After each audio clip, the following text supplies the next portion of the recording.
Fired up footballers, James and Jeffrey here with another episode of Spinning Previews. We're going to be taking on Atlanta United in the U.S. Open Cup on Wednesday.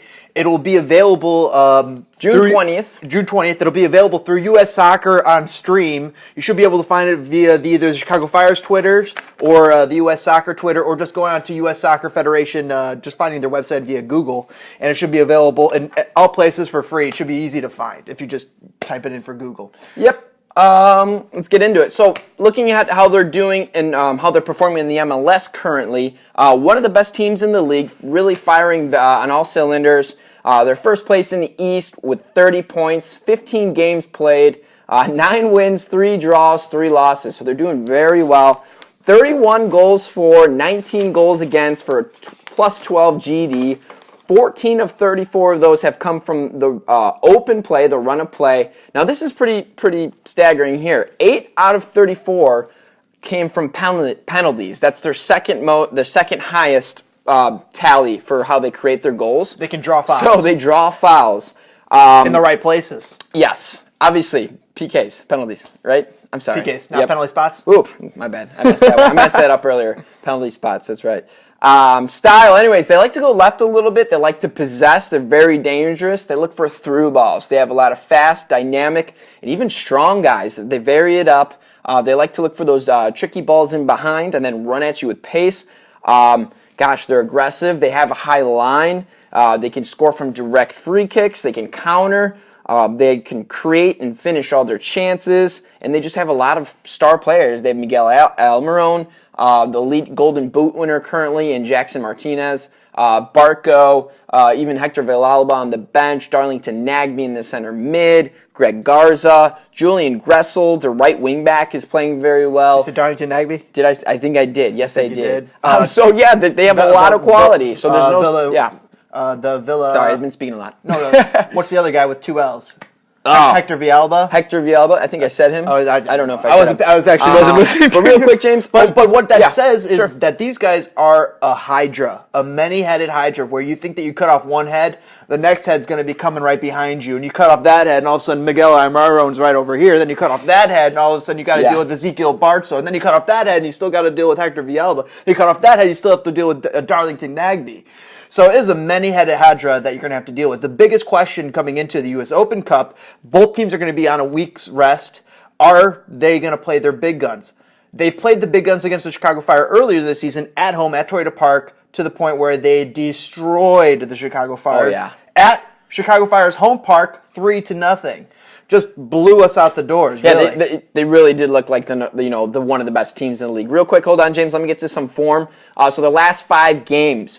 Win at win at Orlando, loss home New York Red Bull, draw at New England, home game win against Philadelphia, and a draw against New York City FC. They average 2.1 goals per game. Average possession is 51.9%. Pass accuracy is 81.8%. Shots per game 14.4%. And again, that is all according to WhoScored.com. So pretty impressive. Like James said, he gave you a little synopsis. Pretty dangerous all around. The Chicago Fire, it's going to be really interesting. James alluded to it. Is Atlanta going to come out with their full squad? Are the Chicago Fire going to come out with their full squad? They do have a game the next a couple days later against, Seattle, I believe, the Seattle Sounders, which is a very winnable game. So they got to, pick what they want to do. Good thing for the Chicago Fire is whether it's first-team guys, subs, or reserves, all of them have been playing. All of them have been getting minutes. So, that bodes well. Yeah, I think that's a good thing. You might see Atlanta rotate a little bit. You might see Chicago rotate a little bit. But still, Atlanta has a lot of talent hidden underneath the covers of super talent that they have above there. They have Andrew Carleton, a U.S. 21 international, U.S. 18-year international that's just waiting to play and is good enough that could potentially, it's been said, that he could play in other places in MLS, but is just not getting the playing time behind the stars of Atlanta. If Pano wants to do one of his creative defensive tactics, his amoeba shape, or if he wants to switch to 3 in the back, put Basti in the back, this would be a game where I think I would accept it and let him get away with it. Because you want that result. If he wants to play that high wire act, as you like to call it, park the bus, whatever whatever system he wants to play, muck it up a little bit, try to steal a game. He could do that, but or I wonder if he stays with this 4-2-3-1 and he tries to match firepower with firepower. So it'll be interesting to see what Pano does here. I'm going to read their normal starting lineup real quick. So it's a 3-4-3. Brad Guzan's in net. Escobar is their left center back. Michael Parkhurst is their center back. Good. McCann is their right center back. Julian Gressel is their right wing back. Darlington Nagbe and Jeff Lorenowitz are their center mids. Greg Garza is their left wing back. Then they have Miguel Almiron, who's their cam. And then their two strikers are Jackson Martinez and Ezekiel Bartso. Joseph Martinez. Joseph Martinez. No, it's Jackson. No, it's Joseph. Are you sure? Yes, Jackson Martinez is a different striker. Oh, my God. Oh, yeah, he's a Colombian. That's right. Yeah, oh my you got gosh. that right. FIFA is messing me up right now. Yeah, but Joseph Martinez. Joseph Martinez. Thank you, James. And, yeah, so that's their starting lineup. Yeah, they got talented up and down that lineup. Joseph Martinez with 13 goals. Almiron, 6 goals, 6 assists. Gressel has second most assists on their team with 4. So. Wow, and Gressel was a draft pick from last season, and he's just come on leaps and bounds. One big thing that you definitely got to take into account when you're playing at Atlanta is their huge brand new stadium. That is some of the biggest, some of the most seats in MLS. It's going to be a loud atmosphere. I don't think that the Fire are the type of team that can be thrown off by sometimes those loud atmospheres. However, communication is critical to this Fire team and critical for doing what they want to do. Mm-hmm. So having that loud of an atmosphere could really impact communication team-wide. The Fire Stadium, Toyota Park is pretty quiet, so they have a much easier time to communicating. All the same, I do think that there's professionals, very experienced professionals on here that are going to be able to go into Atlanta and be able to get a result in a loud stadium. Yeah, and you know what? The Fire do, at least in the past, they have placed a priority on, the U.S. Open Cup. So we'll see what that means to the players. Yes. Your player to watch, James. There's a whole list that you can choose from on this one. This one's amazing. I'm gonna go with my player to watch last time, and that was Miguel Almiron. And he is terrifying if you are an opposing fan to watch, because he is everything you want on your team and more. He is just so dangerous on that ball. That ball is a yo-yo going on his foot, going anywhere he wants it to, and pulling it back at the flick of a string, flick of a foot, and he just pulls you out of position, and then he's around you, and he's got that explosive pace, that explosiveness with the ball, which not every dribbler has, that explosiveness with the ball. Yeah. That when he does beat you, he undoes you, and he could undo the rest of that team. Oh, without a doubt. No. As you like to say, he is. What do you like to say with his locker? What's your? He has a lot of tricks in his locker. Yeah, he has a lot of tricks in his locker. He definitely does. Last game I chose Greg Garza. This time I'm going to go with the other side, the right wing back, Julian Gressel. I think it's a good choice.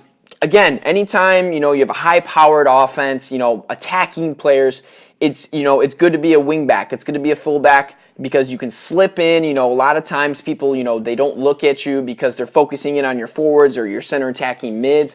And players like a Greg Garza, or in this case I'm picking Julian Gressel, they really can get involved, hit some early balls, or, make some runs down the sideline. So I'm going to pick Julian Gressel. I'm going to say my prediction now. I'm going to say the Fire, keep it close. I think it's going to be respectable. The Fire have been playing better. I'm going to say a 2-1 Atlanta victory. But you know what? I would not be surprised if the Fire won. I'm going to say that as well. But I think if Atlanta comes out and plays their full squad, they really just do have a little bit too much quality. And right now, I think they're the best team in the league. So I'm going to say a 2-1 Atlanta victory. But I think the Fire keep it respectable for sure. Both teams are going to have that long week off from Wednesday to Wednesday. So they're going to be able to have all hands on deck. All hands on deck for Atlanta United is one of the scariest lineups to deal with in the entire MLS. Yeah. One comment I wanted to talk about, you said Julian Gressel was your man of match. I think a very interesting player, because he plays right wing back. I kind of identify him as like a Matt Polster type of player. Yes, he because can play center mid. He's a CDM. He was brought in as a CDM center mid. He could be like a winger, but then he has a bit of that offensive panache, a little of that offensive flair that he can get. He could play a bit more he's offensive. German. He's got that German and blood. He's German. He's got that German blood. Very smart. He's a great story. Player. He got slighted. He got slighted too many times, and he's just like, "Tech with this, I'm going to go play college over in America," and he got successful, got noticed in the draft, and drafted by Tata Martino and Atlanta. Tata Martino is going to be running a very hard lineup. I'm sure, and I'm scared of that. And I do think it's going to be a 2-1 2-0. Okay, 2-0. Oh man, no, but they don't have defense. Let's take that back. The Fire scratched out a result against Columbus that just, the side wasn't as good as it could be. If Atlanta's side's much better and we have a much better side, it just still doesn't bode well for us. And even going to extra time doesn't bode well for us for extra time and penalty kicks because these guys got just people that just know how to finish. So that has me thinking 3-0 result earlier. I'm sorry to think this out so long. 2-0 Chicago. It's going to be 2-0 Atlanta. It's going to be 2-0 Atlanta. I don't think the Chicago Fire are going to score a goal. Okay, there you go.